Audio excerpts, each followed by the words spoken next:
Orang-orang biasa manggil namanya Mbah Wiryo. Umurnya sudah lewat 60. Mungkin mendekati 70. Tapi nggak ada yang tahu pasti karena Mbah Wiryo sendiri jarang cerita soal umur. Wajahnya penuh keriput, kulitnya legam kebakar matahari, dan matanya selalu kelihatan capek. Tapi entah kenapa masih ada sorot sabar di situ. Badannya kurus, tulang pipinya menonjol. Punggungnya gak bungkuk, tapi tiap sore dia masih kuat dorong gerobak sate keliling. Gerobaknya sudah tua, catnya mengelupas di sana-sini. Rodanya bunyi sitrit tiap kali jalan. Tapi itu katanya sumber hidup Mbah Wiryo. Sejak istrinya meninggal beberapa tahun lalu, setiap sore, orang-orang kampung sudah hafal betul suara khasnya. Pelan, serak, tapi jelas. Gak pernah teriak kencang. Saci, Sati. Suara itu biasanya muncul pas matahari mulai condong ke barat. Anak-anak kecil suka lari keluar rumah ibu-ibu nyiapin piring. Bapak-bapak kadang cuma beli 2 tusuk buat teman ngopi. Mbah Wiryo gak pernah maksa. Kalau ada yang cuma nanya harga terus gak jadi beli, dia cuma senyum. Sore itu hujan baru aja reda. Awan masih menggantung gelap. Tapi hujannya sudah berhenti sejak setengah jam yang lalu. Jalan kampung kelihatan basah dan licin. Genangan kecil ada di mana-mana. Dan bau tanah basah kecium kuat, bercampur sama aroma asap arang dari gerobak sate.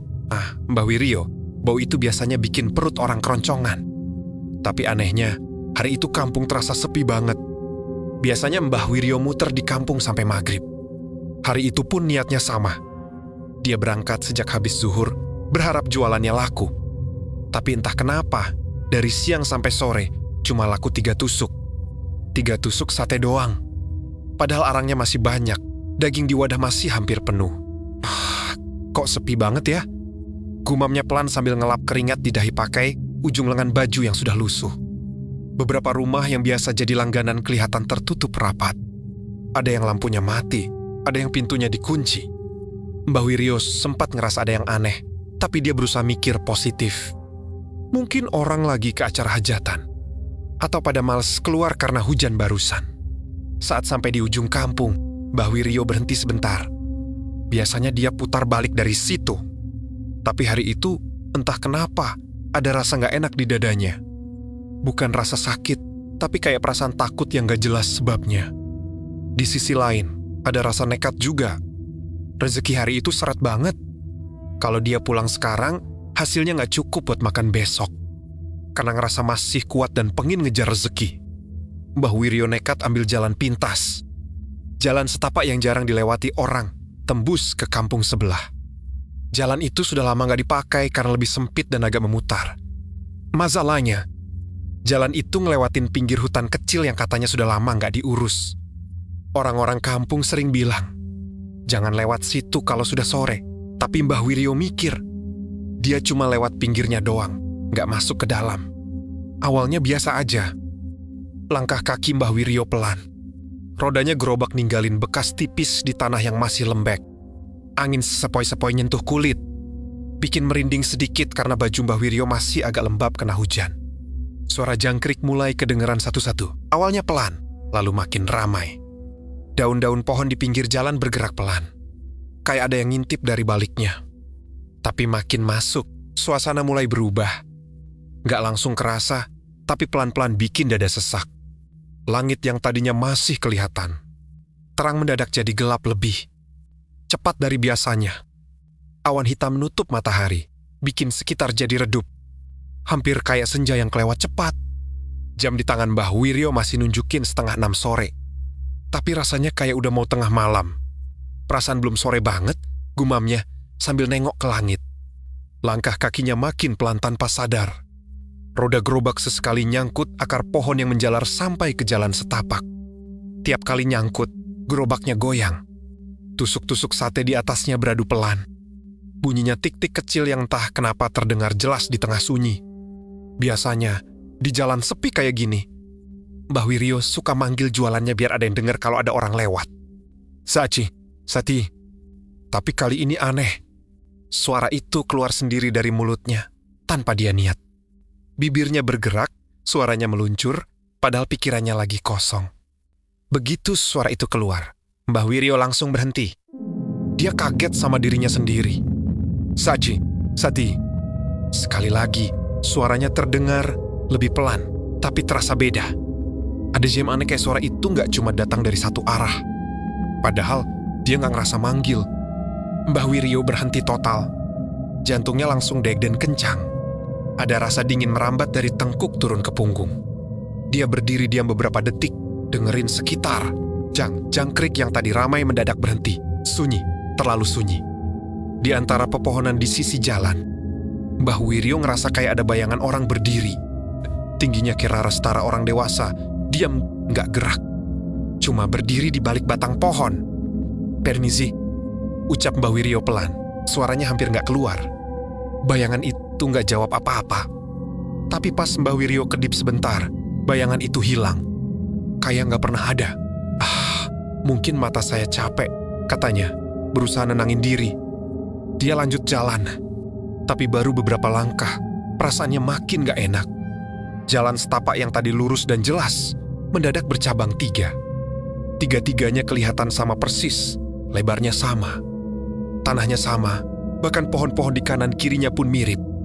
Tinggi, rapat, daunnya nutup langit. Mbah Wiryo berhenti lagi, napasnya mulai berat. "Loh, kok jadi gini?" Katanya lirih, matanya mondar-mandir. Dia yakin banget tadi jalannya lurus, gak ada belokan.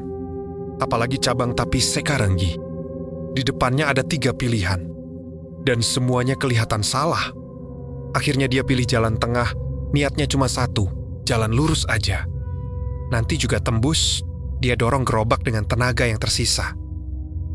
Langkahnya terasa lebih berat dari sebelumnya. Udara di sekitar makin dingin, padahal keringat masih nempel di badan. Setelah jalan lumayan jauh, mungkin sekitar 10 menit, Mbah Wiryo tiba Berengci. Jantungnya serasa mau copot. Jitepenya, cabang 3 itu lagi. Tempat yang sama, pohon yang sama. Bahkan ada batu kecil di pinggir jalan yang dia ingat banget tadi. Ini nggak mungkin, bisiknya. Tangan Mbah Wiryo gemetar. Dia ngerasa kayak dutur tanpa sadar. Rasa takut mulai naik ke kepala, bikin pandangan agak kabur. Di saat itu, hidungnya nyium sesuatu yang aneh. Bau sate dari gerobaknya berubah. Bukan lagi bau daging bakar yang gurih dan manis. Tapi bau amis tajam, bau yang bikin perut mual. Bau yang sangat mirip. Darah minta. Mbah Wiryo menelan ludah dengan susah payah. Perlahan, dengan tangan gemetar, dia nengok ke arah gerobaknya. Bau itu makin kuat, menusuk hidung. Dan di saat itulah dia sadar. Ada sesuatu yang bener salah dengan tempat ini, Mbah. Wiryo berdiri kaku beberapa detik. Dadanya naik turun gak karuan. Bau amis itu makin lama makin jelas, sampai bikin tenggorokannya terasa pahit. Tangannya yang keriput masih megang gagang gerobak.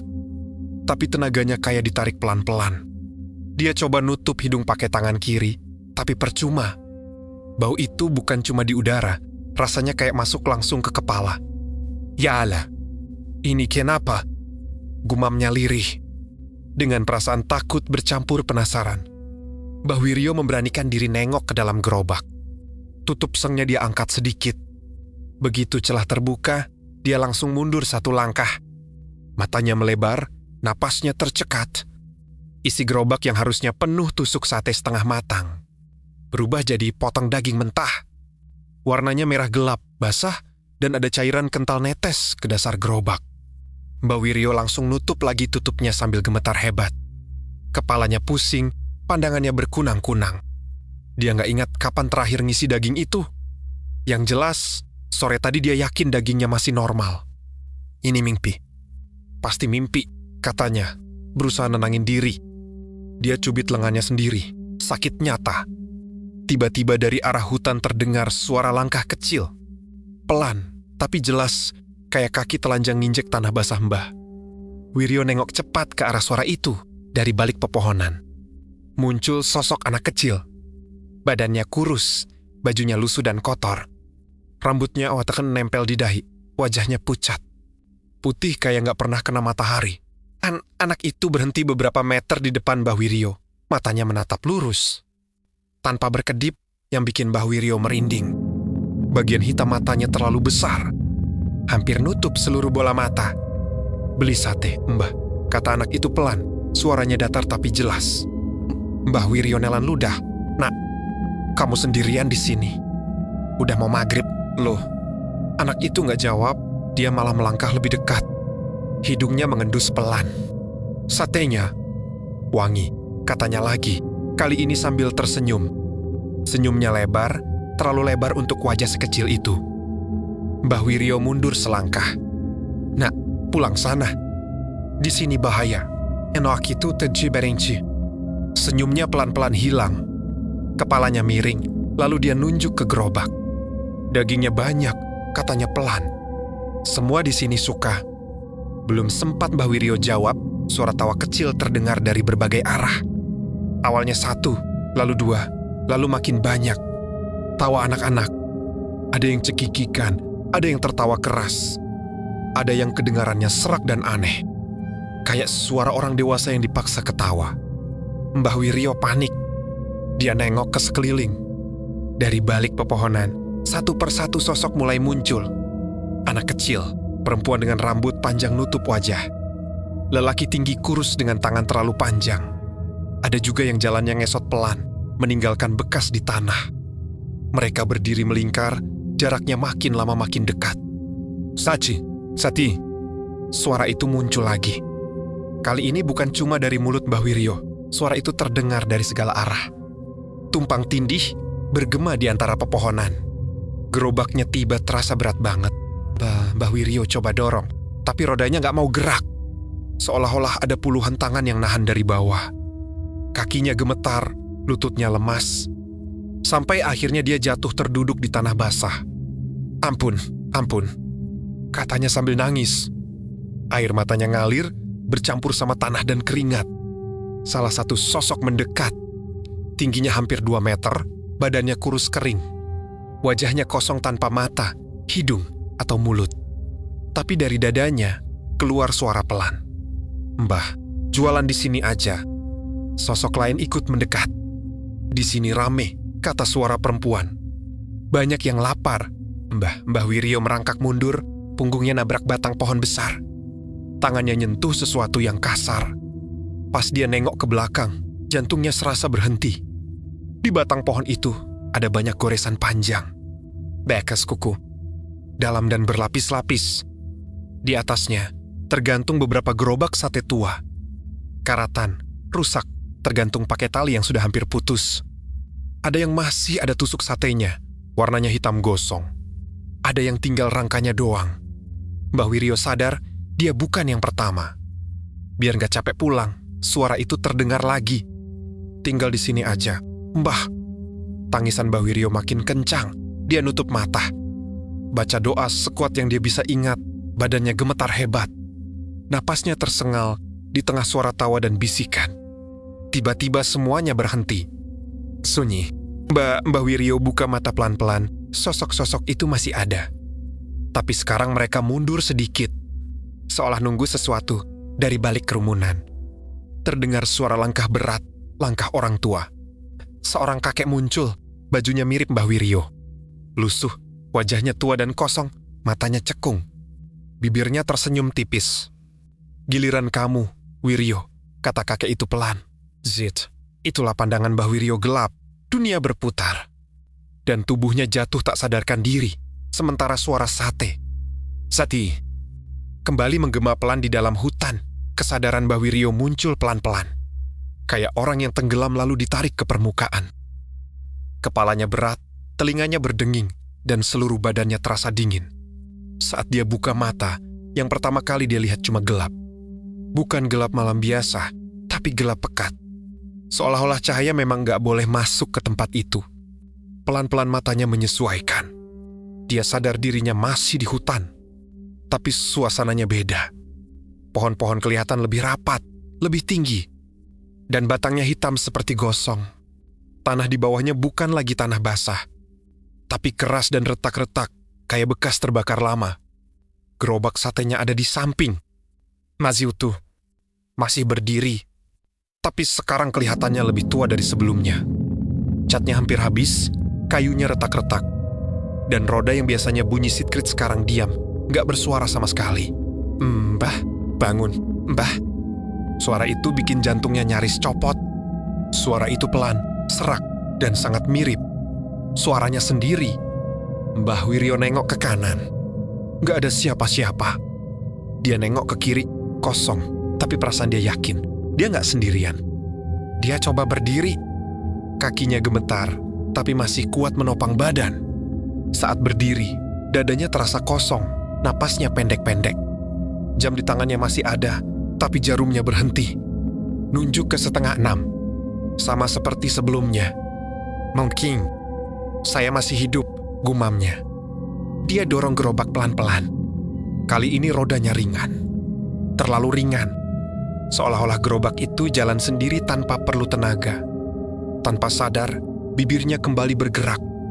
Sati. Begitu suara itu keluar, dari balik pepohonan mulai muncul bayangan-bayangan. Nggak sedekat sebelumnya, tapi cukup jelas buat bikin merinding. Mereka berdiri diam, menatap.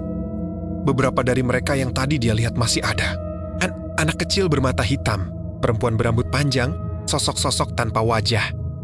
Tapi sekarang ada yang baru. Sosok-sosok tua, membawa gerobak. Ada yang dorong sambil membungkuk, ada yang cuma berdiri di sampingnya. Gerobak mereka beda, tapi semuanya sama-sama rusak dan tua. Dan di setiap gerobak, berdiri satu orang tua dengan wajah kosong. Mbah Wiryo menelan ludah. Dia sadar mereka semua penjual keliling. Ada yang bawa bakso, ada yang bawa siomay, ada yang dorong gerobak es. Semuanya berhenti di jalur yang sama. Kita semua nyasar dulu. Tiba-tiba ada suara di sampingnya. Kakek yang tadi muncul kini berdiri dekat Mbah Wiryo, wajahnya makin jelas. Keriputnya dalam, matanya kosong, tapi senyumnya tenang. Terlalu tenang. Nggak ada yang benar-benar nyasar. Lanjut kakek itu. Kita cuma berhenti di tempat yang nggak mau ngelepas. Mbah Wiryo mundur setengah langkah. Saya mau pulang. Rumah saya masih ada. Kakek itu menggeleng pelan. Rumah itu sudah jauh. Mbah Wiryo pengen marah pingin teriaki, tapi suaranya serak. Saya cuma cari rezeki. Nggak ganggu siapa-siapa.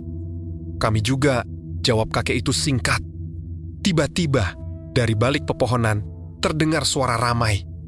Bukan suara makhluk-makhluk tadi, tapi suara manusia. Suara obrolan, suara langkah kaki, suara anak kecil.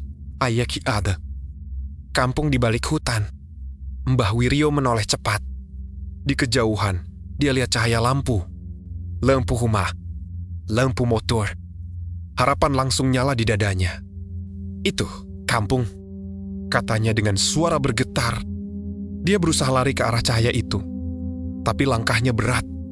Setiap kali dia melangkah, tanah di bawah kakinya kayak nahan, bikin dia susah maju. Gerobaknya ikut ketarik, seolah terikat ke tubuhnya. Mbah, suara anak kecil terdengar lagi. Kalau ke sana, kamu hilang. Mbah Wiryo berhenti. Napasnya tersengal. Saya mau hilang daripada di sini. Anak kecil itu tersenyum. Di sana, kamu gak diingat. Kalimat itu nusuk lebih dalam dari apapun. Mbah Wiryo terdiam. Bayangan wajah istrinya muncul di kepala. Rumah kecilnya. Gerobak ini. Hidup sederhana yang dia jalani. Dia nengok ke arah cahaya sekali lagi. Cahaya itu mulai meredup, menjauh seolah-olah memang bukan buat dia. Perlahan, Mbah Wiryo menunduk. Tangannya kembali ke gagang gerobak. Shot itu juga bau amis hilang. Bau arang panas dan daging bakar muncul lagi enggaci. Familiar. Sati. Suaranya keluar lagi. Kali ini, sosok-sosok di sekelilingnya ikut bergerak. Mereka berjalan pelan, membentuk jalur. Hutan membuka jalan sempit di depannya. Pagi harinya, warga kampung geger. Gerobak sate tua ditemukan di pinggir hutan. Karatan, kosong, dan berlumut. Di dalamnya cuma ada arang dingin dan tusuk sate hitam. Nggak ada jejak Mbah Wiryo. Tapi sampai sekarang, tiap sore menjelang maghrib, kalau angin lagi sepi dan hutan lagi sunyi, orang-orang masih sering dengar suara pelan dari arah sana. Sati. Dan suaranya selalu datang dari tempat yang nggak seharusnya ada. Siapa-siapa sejak hari itu, kampung jadi beda. Nggak ada yang berani lewat jalan pintas pinggir hutan. Apalagi kalau matahari sudah mulai turun. Orang-orang tua selalu ngingetin anak cucunya. Jangan pulang sore sendirian. Jangan jawab suara yang manggil dari arah hutan. Meskipun suaranya terdengar akrab. Istri Mbah Wiryo dicari ke Mona buat dikabarin. Rumah kecilnya didatengin perangkat desa. Tapi yang ada cuma pintu terkunci rapat dan perabotan berdebu. Di dapur, masih ada piring kotor yang belum sempat dicuci. Seolah-olah Mbah Wiryo cuma pergi sebentar dan lupa pulang. Beberapa hari setelah kejadian itu, warga mulai ngalamin hal-hal aneh. Ada yang ngaku lihat gerobak sate lewat depan rumah pas maghrib. Rodanya bunyi pelan. Padahal begitu pintu dibuka, jalanan kosong. Ada juga yang nyium bau sate bakar dari arah hutan. Padahal nggak ada asap, nggak ada api. Yang paling bikin merinding, seorang pemuda yang nekat pulang larut. Malam ngaku lihat sosok kakek bungkuk berdiri di pinggir jalan setapak. Wajahnya nggak jelas, tapi suaranya pelan dan sopan. Sati. Pemuda itu hampir manggil, hampir. Nanya harga, tapi dia ingat pesan orang. Tuanya, dia nunduk, baca doa, dan jalan cepat tanpa nengok ke belakang. Katanya, pas dia sudah jauh, suara itu berubah, bukan lagi nawarin sate, tapi kayak bisikan lirih yang kecewa. Di hutan itu sendiri, pohon-pohon makin rapat. Beberapa pemburu kayu ngaku nemuin gerbak tua tergantung di pohon besar. Ada bekas tali, ada bekas roda yang nempel di batang. Seolah-olah hutan itu nyimpen cerita orang-orang yang masuk dengan niat cari rezeki, tapi pulang dengan nasib lain. Orang pintar di kampung bilang, hutan itu bukan tempat sesat biasa. Itu tempat singgah, tempat buat orang yang terlalu lelah pulang, terlalu capek hidup, dan terlalu pasrah buat melawan. Hutan itu cuma nawarin satu hal, berhenti. Mbah Wiryo bukan hilang. Dia memilih tinggal, walaupun mungkin bukan sepenuhnya atas kemauannya sendiri. Setiap sore, dia masih dorong gerobaknya. Masih manggil dengan suara yang sama. Tapi sekarang pembelinya bukan manusia. Dan kalau suatu hari kamu lagi jalan sendirian, langit tiba-tiba gelap lebih cepat. Dan kamu dengar suara pelan memanggil dari arah yang gak masuk akal. Jangan nengok, jangan jawab, jangan penasaran. Karena bisa jadi, itu bukan cuma penjual sate. Itu seseorang yang dulu juga cuma pengen pulang. Tapi jalannya keburu ditutup. Terima kasih sudah menonton videonya sampai selesai.